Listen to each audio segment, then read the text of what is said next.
राम राम किसान भाइयों, आज की इस वीडियो में हम नैनो यूरिया के बारे में बात करेंगे। तो करना।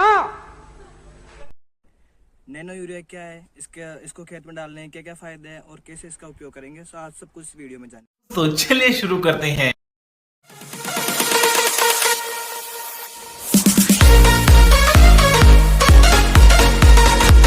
नैनो यूरिया एक नैनो टेक्नोलॉजी पर आधारित एक कृषि उत्पाद है जो पेड़ पौधों को नाइट्रोजन सप्लाई करने का कार्य करता है। नैनो टेक्नोलॉजी का मतलब आप सीधा सीधा यूँ समझ लीजिए कि जैसे एक यूरिया का दाना है, उसको 55,000 बार दबाया गया है, जिससे जो उसका सरफेस एरिया है वो 10,000 गुना बढ़ गया है। इसके फायदे की बात करें तो पहला फायदा तो इसका ये है कि ये किसी प्रकार का पोल्यूशन नहीं छोड़ता। दूसरा फायदा ये है कि जो यूरिया का एक कट्टा था उसकी तुलना में ये 10% सस्ता है। तीसरे फायदे की बात करें तो ये जो इसकी जो न्यूट्रिएंट यूज एफिशिएंसी है वो 80% तक होती है। इसका मतलब ये है कि अपन जितना नैनो यूरिया खेत में डालेंगे उसका 80% पौधे काम में ले लेंगे। हम सामान्य यूरिया की बात करें तो उसकी न्यूट्रिएंट यूज एफिशिएंसी लगभग 40 से 50% तक होती है, और बात करें खरीफ की फसल के टाइम पे तो लगभग वो घट के और भी 25 से 30% तक रहती है, क्योंकि ज़्यादातर जो यूरिया नाइट्रोजन होती है वो पानी के साथ घुल के जड़ क्षेत्र से नीचे की तरफ चल जाती है और बाकी नाइट्रोजन जो है एटमॉस्फेयर में वापस चल जाती है। पोल्यूशन कम करने के पीछे इसका खेल है कि जब इसका अपन स्प्रे पत्तियों पे करते हैं तो ये मिट्टी तक जाता है नहीं है, जो मैक्सिमम होता है वो पत्तियों के द्वारा एब्जॉर्ब कर लिया जाता है, बाकी उसके अंदर स्टोर रहता है, तो ये मिट्टी तक जाएगा ही नहीं, तो किसी प्रकार का पोल्यूशन नहीं करता, ना किसी प्रकार का वाटर पोल्यूशन करता है, ना कोई अन्य प्रकार का पोल्यूशन करता है। अगर बात करें इसके डोज की, इसका जो मात्रा है कितने रखते हैं, तो अगर मान लो आप लीटर के हिसाब से देखें तो 2 से 4 ml प्रति लीटर के हिसाब से। अगर आप 15 लीटर वाले नैपसेक स्प्रे या जो पीछे टांगने वाली टंकी होती है उससे स्प्रे करते हैं तो इसका जो मात्रा रखते हैं वो 45 से 50 ml के आसपास रखते हैं।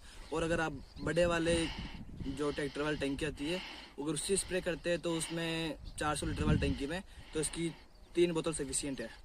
अगर टाइम की बात करें नैनो यूरिया का स्प्रे आप कब या कितने दिन की फसल पे कर सकते हैं। मान लो आप गेहूं की फसल पे नैनो यूरिया का स्प्रे कर सकते हैं तो लगभग आपकी जब फसल 30 से 35 दिन की हो जाए, मतलब मैक्सिमम फॉल या मतलब मैक्सिमम पत्तियां डेवलपमेंट हो जाए, उस टाइम पे आप इसका पहला स्प्रे कर सकते हैं। और कम से कम इसका आपको 2 स्प्रे करना है। दूसरा स्प्रे आपको पहले स्प्रे के जस्ट 20 से 25 दिन बाद में, जब मतलब आपकी फसल कम से कम भी 60 से 65 दिन की हो जाए तो आपको दूसरा स्प्रे करना है।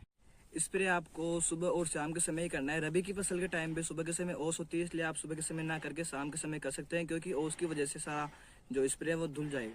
किसानों के मन में ये शंका भी रहती है कि नैनो यूरिया को आप किसी दूसरे सोल्यूबल फर्टिलाइजर के साथ मिला के दे सकते हैं या नहीं दे सकते, इसका कोई फसल पे कोई दुष्परिणाम तो नहीं होगा। तो मैं बताना चाहता हूँ कि इसका कोई दुष्परिणाम नहीं है। आप अगर आपको फिर भी कोई संशय है तो आप सिंपल सा जार टेस्ट कर सकते हैं। उसके अंदर आपको मतलब एक बिक्कर या कटोरे में नैनो यूरिया लेना है और दूसरा जो आप फर्टिलाइजर डाल रहे हैं वो लेना है, उसको मिला लेना है। अगर 15 से 20 मिनट के अंदर वो उसमें सेटल डाउन हो जाते हैं उसके सारे पार्टिकल, तो आपको उसका स्प्रे नहीं करना। अगर वैसा कैसा घुला रहता है तो आपको उसका स्प्रे कर देना है, मतलब वो एक दूसरे में घुल सकते हैं आराम से। आपको एक महत्वपूर्ण एडवाइस ये देता है कि अगर मान लो आपके स्प्रे के 12 घंटे के अंदर बारिश आ जाती है तो आपको इसका स्प्रे दोबारा से करना है, नहीं तो ये पूरा धुल जाएगा, इसका कोई मतलब नहीं निकलेगा। कई किसान इसे सोचते हैं कि नैनो यूरिया का प्रयोग अपन ड्रिप के साथ में या इरिगेशन चैनल के द्वारा या फिर किसी और माध्यम से कर सकते हैं, लेकिन नहीं, नैनो यूरिया केवल फोलियर स्प्रे के लिए बनाया गया है। इसको आप किसी और प्रकार से उपयोग नहीं करें। अगर आप नैनो यूरिया का प्रयोग कर रहे हैं तो इसका मतलब ये नहीं कि आपको नाइट्रोजन किसी और फर्टिलाइजर से देनी है, वो बिल्कुल नहीं देनी।